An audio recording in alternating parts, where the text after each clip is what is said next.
Welcome everybody.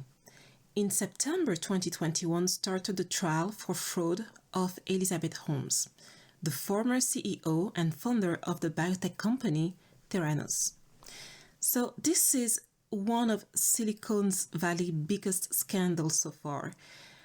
Theranos was a biotech company once evaluated to $9 billion around 2013, with 800 employees. The CEO of the company even made magazine covers such as Forbes, Fortune, being praised for her genius, some even comparing her to Steve Jobs. Can you imagine being compared to Steve Jobs? The next Steve Jobs, the title were saying. In 2018, the company dissolved after the legal trouble started. Now, in 2022, the company is worth nothing. But what happened? Who is Elizabeth Holmes and what is Theranos? Theranos was a biotech company. The mission of the company was to revolutionize blood testing in America, to create a machine, a small machine in comparison to the traditional ones, that will be able to do over 200 tests with accuracy and reliability. At a cheaper price, of course. The testing will be done from a finger prick instead of a venipuncture, feared by many of us. Finger prick is very nice.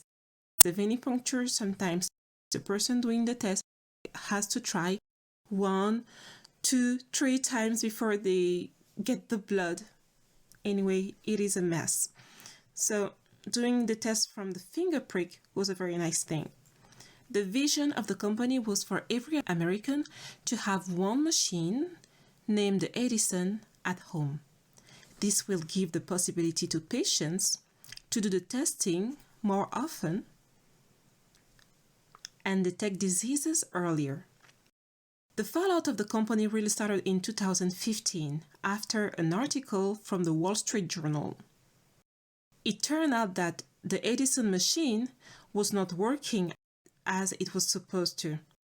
90% of the patient tests by the Theranos company were not performed on the Edison machine, but on commercialized third-party analyzers. The tests performed on the Edison machine were not reliable because the blood samples were sometimes diluted, which can cause inaccuracy in the results. In 2018, Elizabeth Holmes was charged with 11 counts of fraud to investors and patients, and on January 2022, she was found guilty on 4 charges. 3 charges had a mistrial, and 4 other charges were dropped. So, when I first heard about the story, the big question for me was how? How is it possible that such a fraud could happen? How was she able to have all the fundings? How did she manage to have so much support? How come nobody peer-reviewed the company's work? How was the company able to pass all the inspections? So these were just many questions that I was asking myself when the story came out. It was really a big how. How was this possible? So of course, I did a little bit of digging. Now, let's start with the digging. If we want to understand how all of this was possible, we have to understand who is Elizabeth Holmes. So who is Elizabeth Holmes? Elizabeth Holmes was born in 1984. Her father was vice president at Enron, an American energy company, now closed. He also held executive positions in government agencies such as the USAID, the United States Agency for International Development, the EPA, the United States Environmental Protection Agency, and the USTDA, the United States Trade and Development Agency. Her mother also worked at the Congress. When she was in high school, she had Mandarin lessons at home. So let's first stop here. When your parents give you Mandarin lessons, it is not because they want you to make a curriculum vitae at the end of your studies and do a third job tour. No, when your parents give you Mandarin Chinese lessons, it is because they want you to conquer the world, to be a go-getter, to have this attitude of I'm going to do something and lead the world. And as we have all seen, it is the attitude she went in with her life, both professional and personal. Let's continue. In 2002, Elizabeth Holmes attended Stanford in chemical engineering. A little bit of digging again, and this is just amazing. Stanford, the acceptance rate at Stanford is 5%. The student-to-faculty ratio is 4 to 5, which means for every 4 students, you have 1 member of the faculty. This is just amazing, really amazing. And the tuition fees is also amazing. It is around $50,000 per year. So she studied chemical engineering and worked as a student researcher and laboratory assistant. After her freshman year, she won a scholarship to work at the Genome Institute of Singapore for the summer. That is where she met Ramesh Sunny Balwani, who will later become the COO of her company and also her boyfriend. When she came back from that summer trip, she started to pitch her company's idea to several professors at Stanford, to several mentors. The idea was to be able to do multiple blood testing from a finger prick in one machine. All professors told her it was not possible. It was not medically possible for her idea to work. She didn't give up. She pitched the idea to her advisor, who was also the dean of the chemical engineering school at Stanford at that time, Channing Robertson. He backed her up and became the first member of her board. And that is how the story of Elizabeth Holmes, as we know it, started. At 19 years old, she quit Stanford after 1 year studying chemical engineering, took her tuition money, and created her company, Theranos. So Elizabeth Holmes was able to convince her dean about the viability of her idea. And that is the same way she did with the other persons in the board of directors. She was able to have in the board of directors prestigious personalities.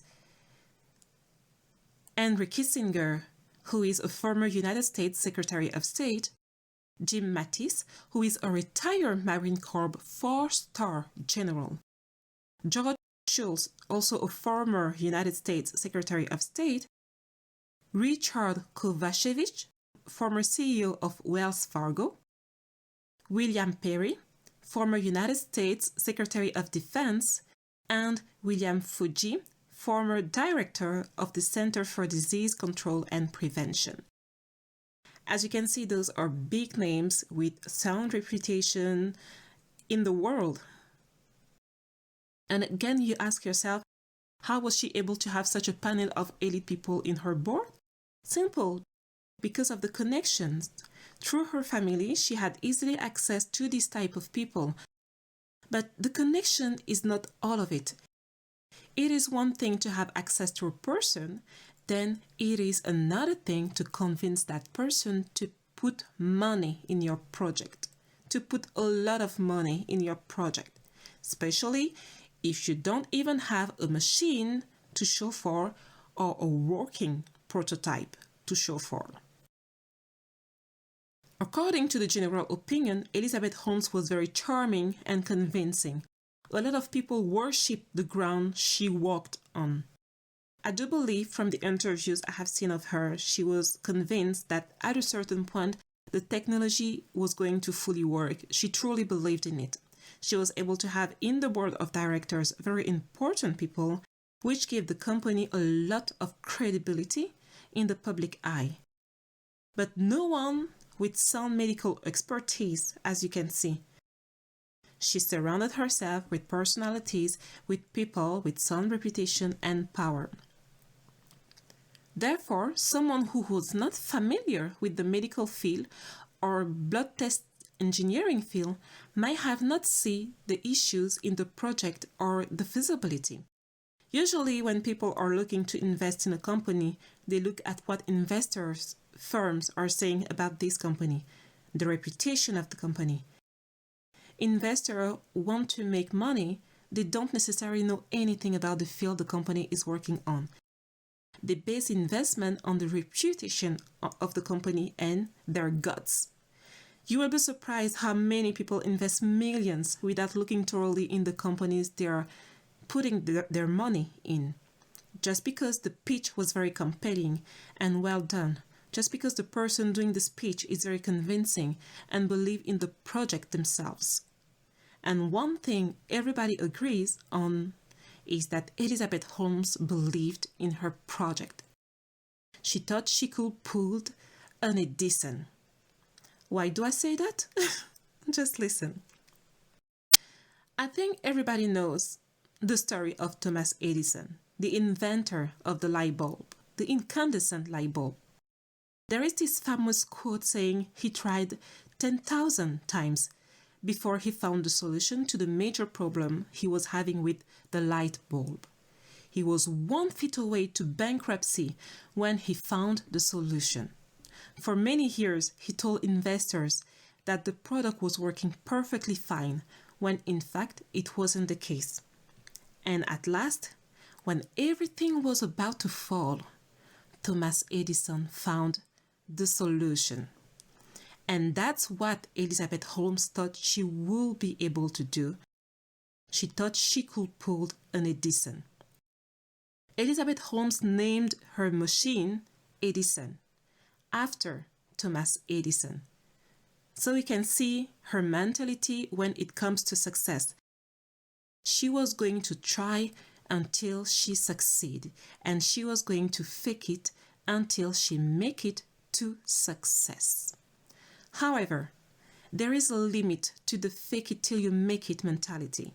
You can only go so far with it, and there are certain fields where you shouldn't do the fake it till you make it game, healthcare being one of them.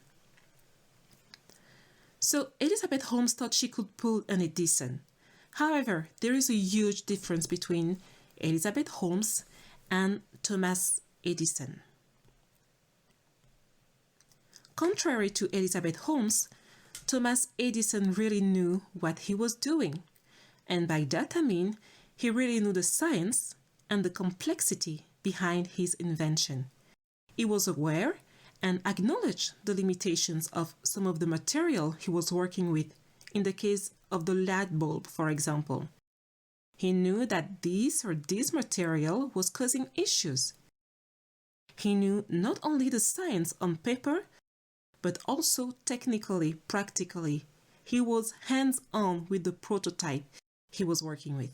He knew his machines. He knew what he was talking about. Elizabeth Holmes did not. I don't say that she was or is dumb. She is a very intelligent person, that is for sure. I mean, she went to Stanford, won a scholarship for an internship in Singapore. I can recognize that she was and is a smart woman.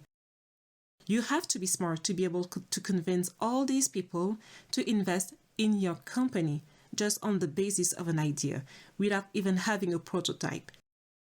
She is a very intelligent person that we cannot deny.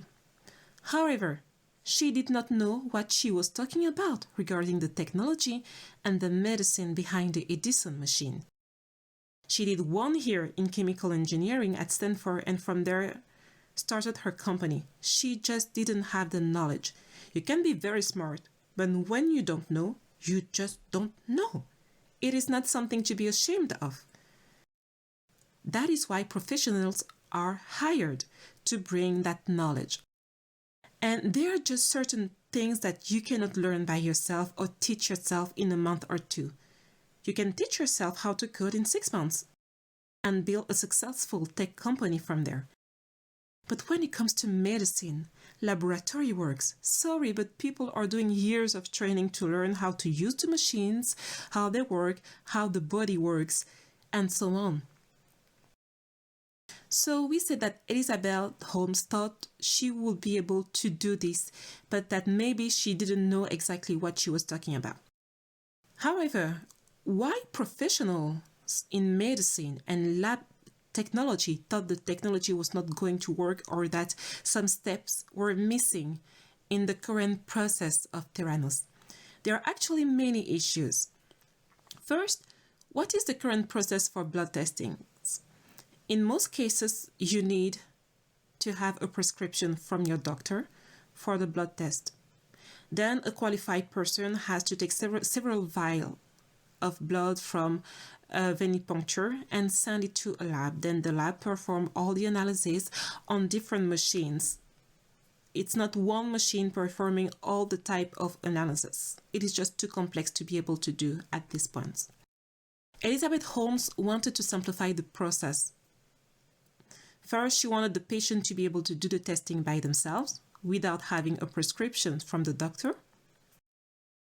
And she wanted the analysis to be done from a finger prick, be able to do all the analysis in a small device that can sit on a doctor's table. The advantages: less blood taken from the patient. The machine was going to be cheaper in comparison. The results will come back, which means that patients will be able to do the test more often, to look after themselves more often, and detect diseases earlier. And there are actually many issues to be able to achieve this, and we are just going to focus on the biological and technical ones so far. When it comes to the biology, the first issue is the source of the blood, taking the blood from the finger prick. You can measure some things from a drop of blood, like the sugar concentration. Diabetes patients do that on a regular basis. They measure their sugar concentration just from a tiny drop of blood. However, for other parameters, the concentration might not be high enough to be detectable from a finger prick. The other biological issue with the finger prick is that there are just too much variations from one blood drop to another when obtained from the finger. A study has shown that there are big variations in concentration in blood drops from the finger in important parameters such as hemoglobin or white blood cells, for example. And those are very important parameters. For example, hemoglobin, if you want to know if your patient needs a blood transfusion, for example, you're going to look at the level of hemoglobin and decide if they're going to be transfused or no. And if that parameter cannot be assessed properly, this will be a big issue. The second issue is the number of testing performed on a single finger prick. As I've said before, the tests are done differently. Some tests need centrifuging, which means that the blood is put in a machine who's going to spin at a very high speed, which will allow for the blood to separate. You will have the serum at the top, and then on the bottom you will have the cells, different cells at different levels. You will then be able to take what you need to do the exam, for example. Some tests need to be mixed with chemicals. So all of this might make repeat testing on the same sample impossible. And in order to make all the tests, the blood will have to be diluted, or there needs to be a scientific advancement in the way the blood testing is done in the first place. The third issue I will be discussing here is the fact that the machine was going to be very, very small. As I've already explained, there are many tests needing different components, needing different steps, and having everything downsized is just not feasible, too much complex at this point. So these are very hard issues that needed to be overcome in order for the machine to work. It will have required to completely reinvent the way some testings are traditionally done. So innovation in blood testings, innovation in chemical engineering to fit all the components in a small machine, and so on. So we've already said that Elizabeth Holmes didn't have the knowledge. And the major problem was that she refused to listen to the professional. She refused to listen to the medical professional giving her advices. She refused to listen to the engineers regarding the size of the machine, which was too small for all that needed to be done. In the early ages of the company, around 2006, the chief financial officer of the company expressed his concerns about the future of the company. Why? Because he discovered that at a demonstration Theranos did for a pharmaceutical company, the demonstration was not actually live, but pre-recorded, because the machine was not working well. He had based the future revenues of the company on false information. Upon expressing his concerns to Elizabeth Holmes, he got fired. He got fired after being in the company for only 8 months. He was the only chief financial officer the company ever had. And from there, the company never had another chief financial officer. Can you just imagine a company without someone managing the finances? The CFO is there to make the company keep their feet on the ground when it comes to future revenue. So this is just unbelievable. This was how, apparently, Elizabeth Holmes was operating when someone was coming with a huge concerns. She would tell them that they are not a team player or eventually fire them. So from there, she is going to hire Ramesh Soni Balwani around 2009. He has experience in tech companies. He is 19 years older than Elizabeth. He was hired as the Chief Operational Officer, the COO. The COO oversees the administrative and operational functions of a business. He is the number 2 of the company. It was known that they were in a personal relationship together, even though they never really went official with it, but everybody knew. So this is what was going in the company. She was firing people. Firing people who doubt, like she did for the CFO, was an habit of Elizabeth. To fire people who were not team players, as she will say. A lot of employees expressed their concerns when it comes to the method Theranos was using to do the testing, to do the demonstration. When potential investors were coming to the company, they will do blood analysis on the visitors.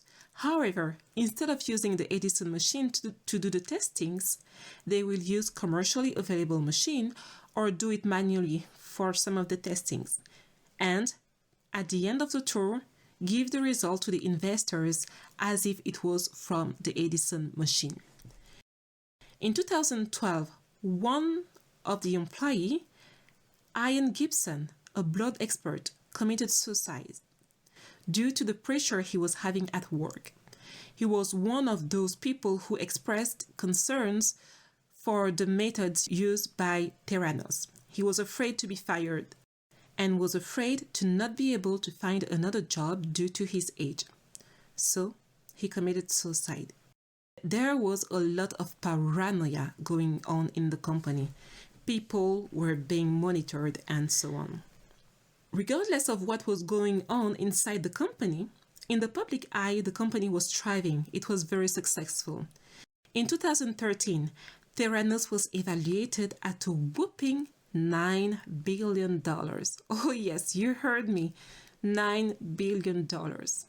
Elizabeth Holmes made the covers of Forbes magazine and was described as the first female self-made billionaire in the tech industry. She was compared to Steve Jobs in another magazine with the title, The Future Steve Jobs. Can you imagine seeing yourself being compared to Steve Jobs in front of the whole world? And when it comes to Steve Jobs, it is something that she was purposely looking for.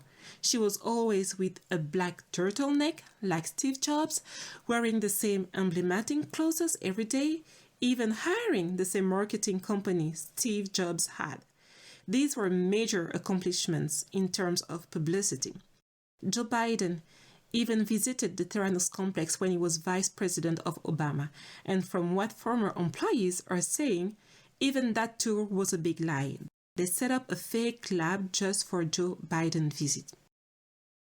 Theranos got a deal with Walgreens pharmacies, so patients will be able to go there and have their blood tested. In 2013, she went live with Walgreens Pharmacy. Elizabeth went in front of the Arizona lawmakers and get to pass a law enabling patients to be able to go directly and ask for a blood test without the need to have a prescription from a doctor. So patients were able to go directly to Walgreens and get their blood tested. She did some amazing things in terms of PR, just huge. So in 2013, she went live with Walgreens Pharmacy in Arizona. Patients will go, have their blood drawn, and the sample were sent to Theranos offices to be analyzed there. Why was that? Why not at Walgreens directly? Because the machines were not approved yet by the Food and Drug Administration, the FDA. For medical devices to be used by people directly, you need to have the FDA approval. Theranos has not provided enough evidence for the FDA to approve the Edison at that time. And here, let me just make a big parenthesis. When, as a biotech company, a pharma company, you know that you will have to present your drug or device for approval to any regulatory agency, the FDA in the United States, the EMA in Europe, and so on, you start to think about it from the very start of the project. When you design your early trial, you send the protocol to the FDA to see if they are okay with it, with the design. When you set up the primary endpoint of your trial, you ask the FDA if they are okay with your endpoint and the magnitude you are using for the endpoint. Very simple example, let's say I have a drug for headaches. So for the endpoint, I can say the drug is effective if the headache is gone in 10 minutes after taking the pill and no side effects.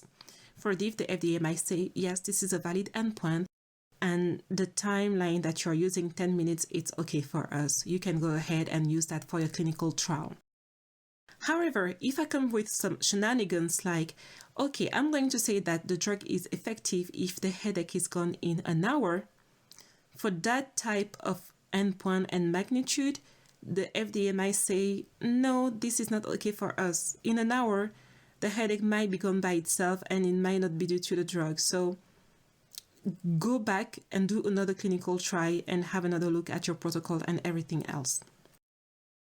So the FDA approval process starts early in the company's mind, and it is an ongoing process. The dossier will be submitted to the FDA, is prepared step by step during the development of the product. The product is developed taking into consideration FDA's early recommendations. You look up front what the FDA might be looking for as proof of success.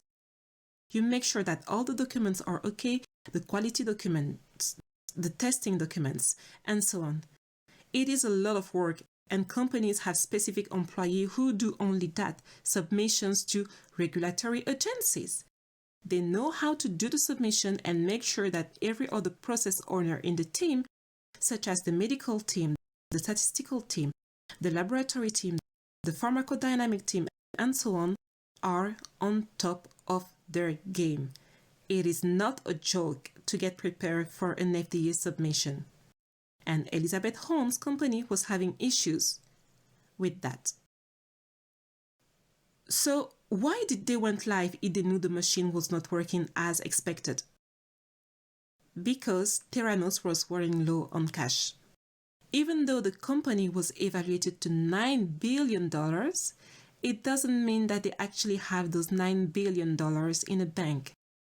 It means that if the company was for sale, it could be bought for $9 billion due to the potential of the Edison machine. They were running low on cash, so they went live with Walgreens. This brought up more investors, so cash money that could be used directly. They had to go around the fact that the machine was not FDA approved at the time they went live with Walgreens. Anyway, the Edison was not even working as it was supposed to. The blood samples were drawn at Walgreens and sent to a Theranos lab, and that's where the fraud was going on.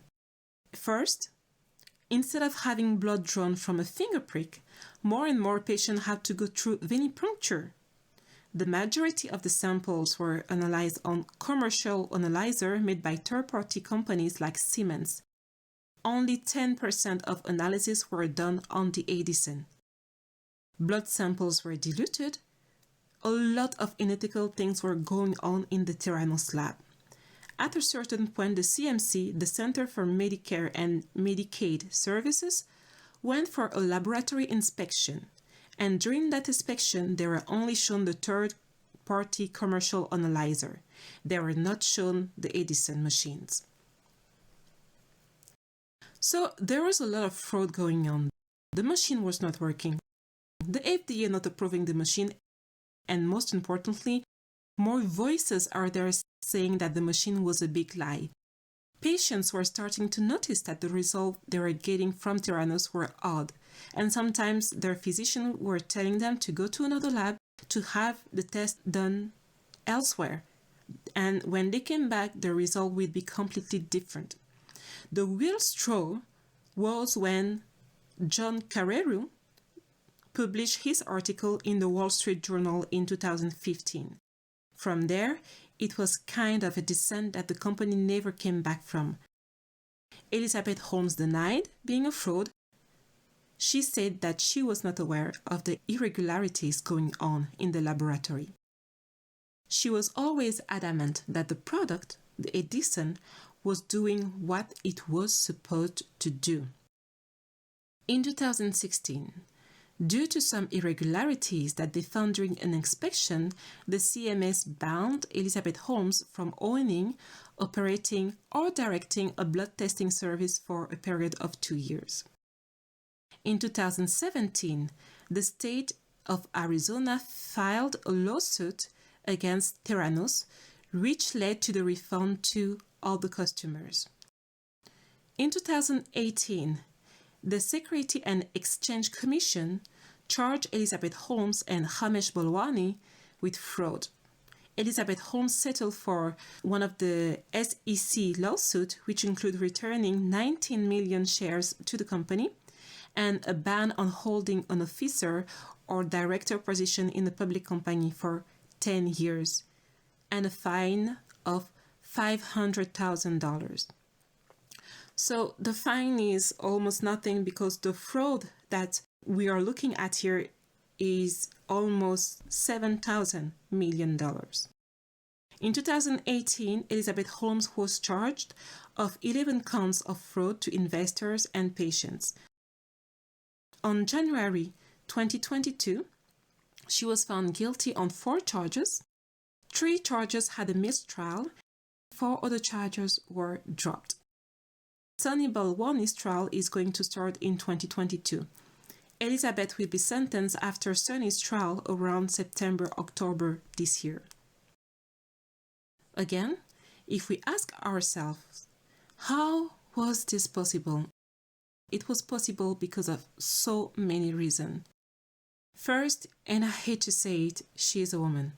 She was very persuasive with some people. She had a lot of charm and knew how to sell things. And again, she is very smart. I saw some of her interviews during my research.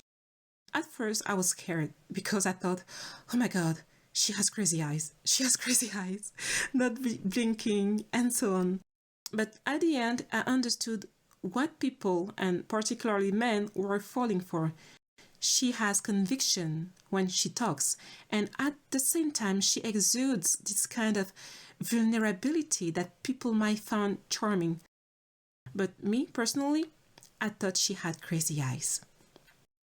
Another thing is that she was raised to be a go-getter, to live life to the best, to the fullest. And the proof is that since all of this happened, do you think that she went into a rabbit hole to bury herself? No, no, no. Our homegirl went and found herself a husband. I kid you not. She got herself a husband, and not any kind of husband. She is now 37, and her husband is 29 years old, and I have to say he is hot. His name is Billy Evans, and of course, he comes from money. in the midst of all the fraud inquisition that was going on, she found herself a husband, got pregnant, and now she is a happy mom. I kid you not, I am just amazed from everything I'm learning with Elizabeth Holmes. And in a certain sense, I admire her attitude. I really truly admire her because it is just the type of attitude I preach in life in general. If negative things happen to you, continue to live your life to the fullest. I mean, this woman is unbelievable. It shows you how smart and charming she is. Of course, some people say that she got herself a husband and a baby to try to avoid jail time. And I also thought about it when I first heard the news.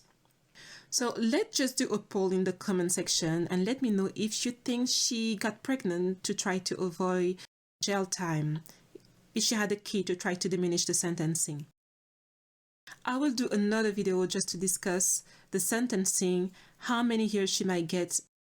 The sentencing is foreseen for September-October 2022 after the trial of Sunny Balwani. So maybe some of the things that will be said or done during the number 2 of the company, Sunny Balwani, might affect her sentencing. There are many factors that the judge might take into consideration, but we don't always know what exactly. So I will do another video just to discuss that. I will also do another video just to discuss her change in clothing. Like I say, during the Theranos era, she was always, most of the time, in black, a little bit like Steve Jobs. It was really her personality to have this black everything from head to toe, and also with her hair, the way she was doing her hair to appear a certain way. And now that the trial is on, that all of this is going on, she has a really change in the way she looks, and this might be maybe a personality shift. And this might also be something that she's doing to appeal to be more compassionate, to appeal to be more humane, if I can say. So that will be in another video as well. And again, when we continue to look and see how was this possible, it was possible because she surrounded herself with powerful people. We talk about former Secretary of State of the US being in the board of directors. It was possible because nobody peer-reviewed Theranos' work. In science, what happened in science? In science, people publish their work so it can be peer-reviewed by other scientists. In science, external structure, such as peer review and clinical trials, are in place to remove the bias we might have, to remove the conflicts of interest. Usually, companies publish their work in peer-reviewed journals. It means that professionals in the field that you're submitting your article to are looking at the science you're presenting and make sure that everything looks legit. If they have questions, they come back to you, they ask you to clarify everything until they are satisfied with the quality of the article. And once the article is published, other scientists are going to look at it closely. If they have a serious issue with your work, they can also write to the journal and explain why they think your science is faulty. The journal will then publish the concerns of the other scientists and also give you the opportunity to respond to the critics in the journal. And this is something that Theranos never did in the name of trade secret. In the name of trade secrets, Theranos just went over the head of many things. So next time a company is not publishing anything in a known peer-reviewed magazine, be sure that they are hiding something bad is going on in the company. And again, I think that she was able to do this for so long because she is also a woman. People in general really wanted to see a woman make it in the Silicon Valley. I mean, she was sacred, the first self-made billionaire in the tech industry. Those who expressed concerns earlier in the process because of the lack of scientific evidence were just told that they did not know how things were working in the Silicon Valley. So we have this Silicon Valley mentality that everything is possible, everything is going to happen, that you don't need a diploma to be someone successful. This might be true, but this is not the norm. This is not the norm at all. This was not just an application to build, it was something that was going to affect people's health. So to wrap it up, I think Elizabeth Holmes thought she was going to pull an Edison on us and show everybody how wrong they were. At a certain point, I really think that she thought it was going to work. It was going to work. I just need more time. I just need more funding. And it didn't work at the end. The money was running low and she just had to go with the lies on top of lies, on top of lies, on top of unethical things. She didn't have the knowledge and refuses to take no for an answer. Basically, that's it. So thank you for watching the video. I will see you in the next one, and until there, take care.